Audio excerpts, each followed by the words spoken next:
At a salvage auction in Columbus, Ohio, a man in a worn flannel shirt raised his hand and bought 17 cars that nobody wanted. All of them. For $2,500, the room burst out laughing, and the loudest laugh came from Giselle Vance, CEO of Heartline Motors, standing near the press section with a smile sharp enough to cut glass. "You just bought $20,500 worth of scrap metal," she said, loud enough for the whole room to hear. "Hope you kept the number for the nearest junkyard." Someone nearby had a phone camera rolling. It caught every second of it.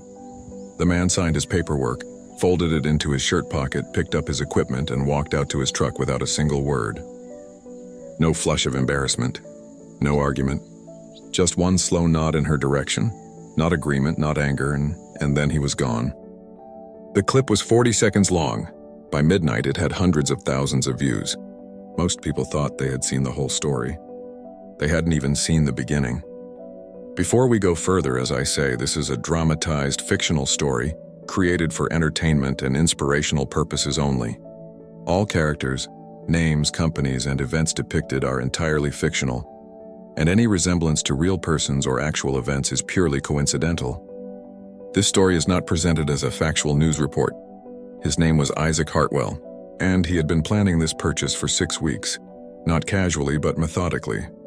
He had requested the full vehicle identification list from the auction house 4 days after the lot was posted. He cross-referenced every number against production records stored in 2 binders his late father had left behind in a storage unit in Dayton. He had driven out to the lot on a quiet Tuesday morning, alone with a flashlight and a notepad, walking between those 17 wrecked vehicles while most people were still eating breakfast. Most people who glanced at that lot saw rust, broken glass, stripped interiors, and decades of neglect. Isaac saw something completely different. 3 of those 17 cars carried identifiers that the auction listing hadn't bothered to mention, because the people writing those listings were not looking for what Isaac was looking for. Car number 7 was a 1967 Ford Mustang bus. 2, the exterior was a disaster. Blistered paint, a collapsed quarter panel, no glass, no seats. But Isaac had taken a wire brush to the firewall on his Tuesday visit and uncovered the vehicle identification number stamped into the original metal, clean, unaltered. The number matched a production sequence for fewer than 200 vehicles ever built. A verified Boss 302, properly restored, was worth somewhere between $40,000 and $55,000. Car number 12 was a 1969 Pontiac GTO with a missing engine, but a body that had somehow survived decades in dry storage before landing in an estate sale. The chrome trim was intact, the floor pans were solid, and the original color code was still readable on the door jamb. Isaac already had a contact in St. Louis who dealt in period-correct replacement engines for exactly this model. He had sent a message. The reply came back that evening. Engine available, delivery within 10 days. Those 2 cars alone were worth more than the entire lot purchased several times over. But it was car number 3 that Isaac kept returning to. It sat at the far end of the row, half buried under a collapsed tarp, so corroded and shapeless that 2 different dealers had walked right past it without stopping. Isaac had noticed it only because of the roofline, a specific geometry that matched a set of photographs in one of his father's binders. His father, Carter Hartwell, had been a restoration engineer for nearly 30 years. A man who had worked on hundreds of significant American vehicles and kept meticulous notes on every single one. One entry from 1991 described tracking a prototype, a 1971 V8 development chassis from the defunct Callahan Motor Company, the sole surviving physical record of a proprietary engine series Callahan had been developing before the company folded in 1973. Carter's notes said the car was likely destroyed. But at the bottom of the final page, in his careful handwriting, he had written, "If the chassis survived, it will carry Cal V871 P1. That stamp is the only proof of its identity that cannot be fabricated." Isaac crouched under car number 3 with his flashlight and searched the chassis rail for 4 minutes. Then he found it. Cal V871 P1. He photographed it, stood up, brushed the mud off his knees, walked back to his truck, and drove home without calling anyone. He put his daughter Maya to bed, sat at the kitchen table for 2 hours reviewing his notes, and went to sleep. He had $2,800 in his checking account. He would offer $2,500 and keep the rest for fuel and equipment. The next day, his friend Connor helped him haul all 17 vehicles to a rented garage space 8 miles east of downtown Columbus. When the last car was inside and the overhead lights came on, Connor stood in the middle of the floor, looked at 2 rows of rotting vehicles, and said plainly, "This is a lot of junk." Isaac was already crouching beside car number 3. "You're describing what's visible," Isaac said. "That's different from what's there." He handed Connor a clipboard with a numbered inspection chart and told him to start at the far end. They worked through every single vehicle systematically over 4 days, using the same method Isaac's father had taught him. No assumptions, no shortcuts, full inventory before any decision. Most of the 17 confirmed what the auction listing implied. Some were worth parting out. Some had usable chassis components. A few had specific hardware that smaller restoration shops would pay for. And then there was car number 7. Isaac worked the grime off the firewall, uncovered the stamp, and called a collector in Detroit named Marcus who had been hunting a verified Boss 302 for 3 years. Marcus called back within 20 minutes. His voice was controlled, but not quite steady. He asked twice if Isaac was certain about the stamp. Isaac read the number aloud both times. Marcus said he'd come down by the weekend. He did. He spent 40 minutes with the car, made 3 phone calls to verify the identification number through his own network, and then wrote a check for $48,000. Isaac deposited it, drove home, looked at the balance on his phone screen for a long moment, and then made a grocery list. By day 14, total cash from lot 17 was $18,500. By day 18, it was pushing $26,000. The collector community had been watching. The clip had circulated widely, but among serious restorers, the reaction was completely different from the general public. Several experienced collectors had said, privately then publicly, that the man in the flannel shirt had known exactly what he was doing. When Connor posted photos of the work in progress to a collector forum, the response confirmed it. People who understood this work could see immediately what they were looking at. Restoration that was meticulous and unhurried, that treated the original engineering as something worth respecting, rather than something to be hidden under fresh paint. The thread kept growing, more buyers appeared, and more sales closed. What Isaac did not know was that on the other side of Columbus, inside the offices of Heartline Motors, a file had been open for 8 months with his car's name on it. Heartline was 18 months into a $200 million federal lawsuit against Legacy Engine Group, a powertrain manufacturer in Michigan. The core claim was that Legacy's commercial V8 engine family had been stolen, architecturally, from a proprietary, prototype design that Heartline had acquired through a chain of corporate mergers, stretching back to the early 1980s, a chain that included at its origin point the intellectual property portfolio of the Callahan Motor Company. The prototype in question was the 1971 Callahan V8 development chassis. Heartline's legal team had built a documentary case that was strong but not definitive.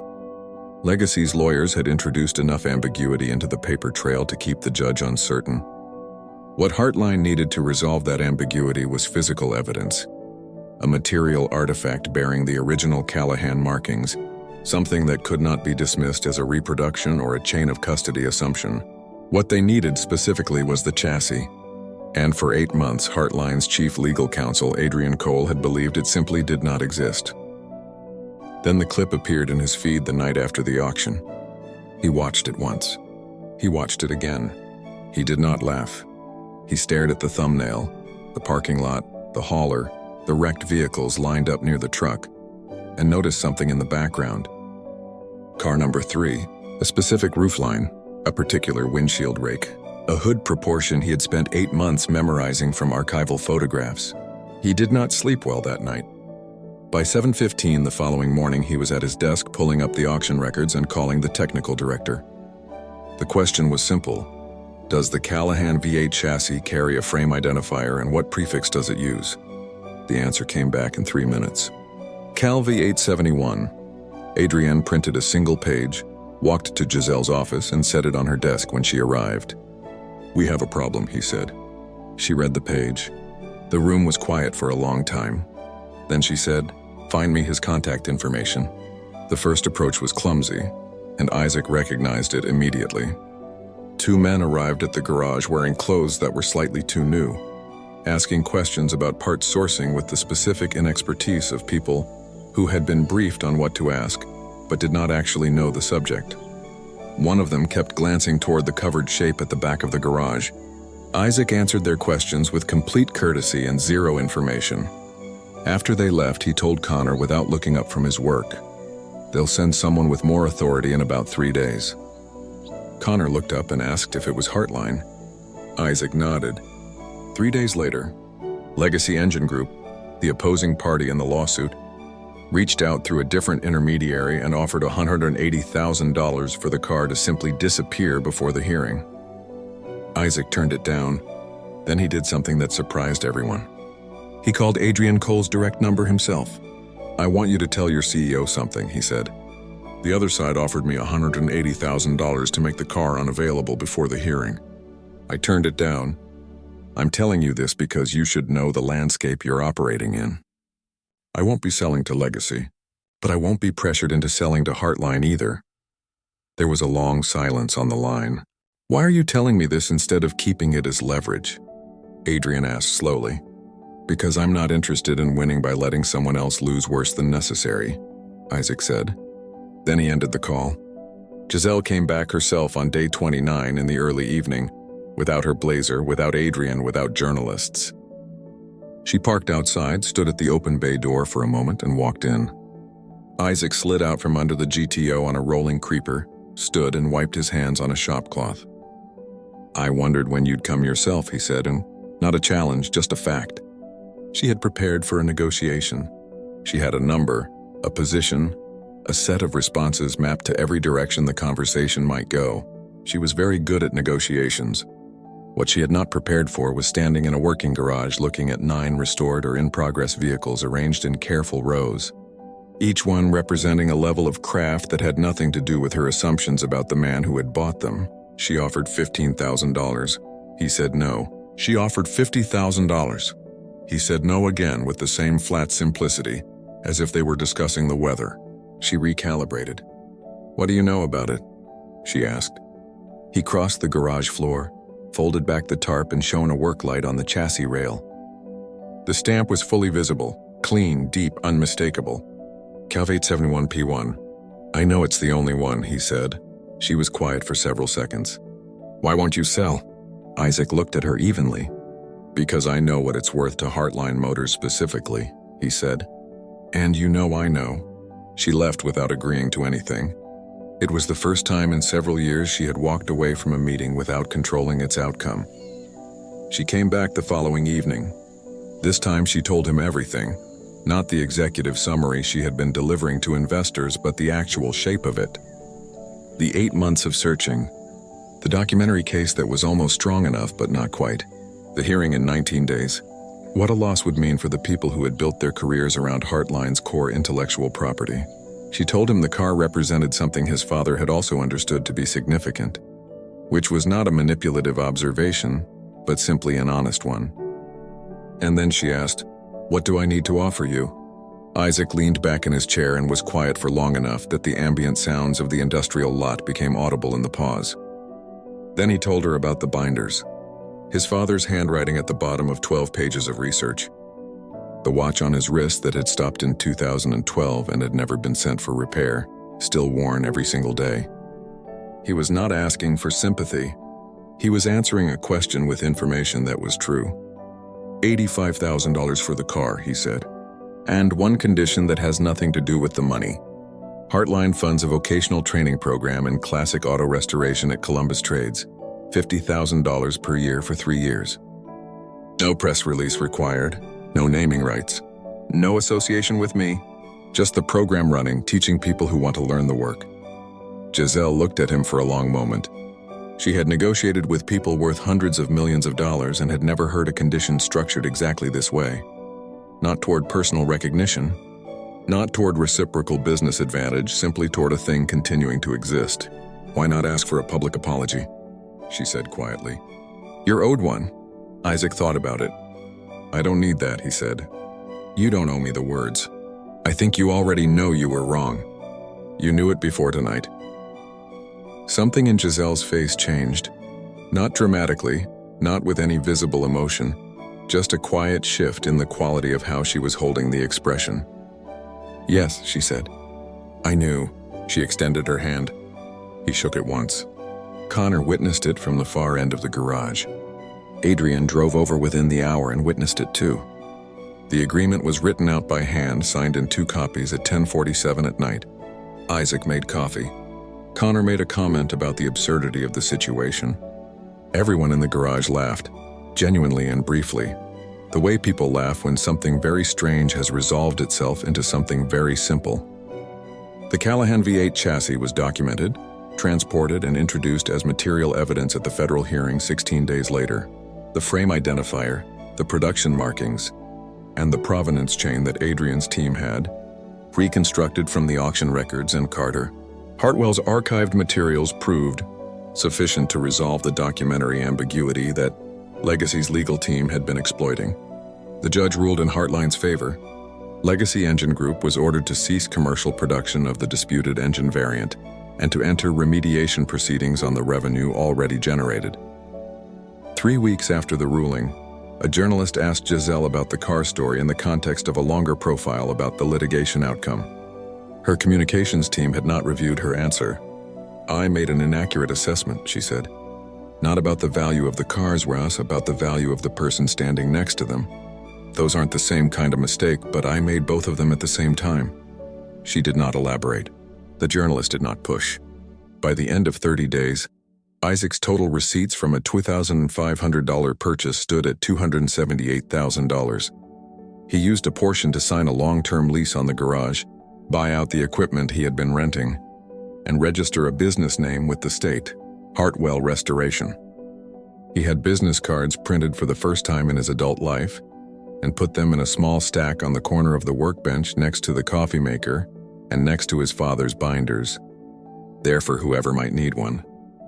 The Pontiac GTO, the last vehicle from Lot 17, he did not sell. He pushed it to the back corner of the garage where it was visible from the main working area. Deep metallic blue chrome trim that caught the light long and clean along the hood line. Repainted in the original factory specification, not because it was worth more that way, but because he had found in one of his father's binders a photograph from 1974 showing Carter Hartwell standing beside a car of exactly this color, squinting against the sun, with the particular expression of a man who is very satisfied with a piece of work he has just finished. Isaac had looked at that photograph his entire life. He had never imagined he would one day look at it and then look up and see the same car in front of him. He set his father's watch on the workbench beside it. Stopped hands, cracked crystal, worn crown, not repaired, not hidden, just present. The way the important things always are if you know how to look.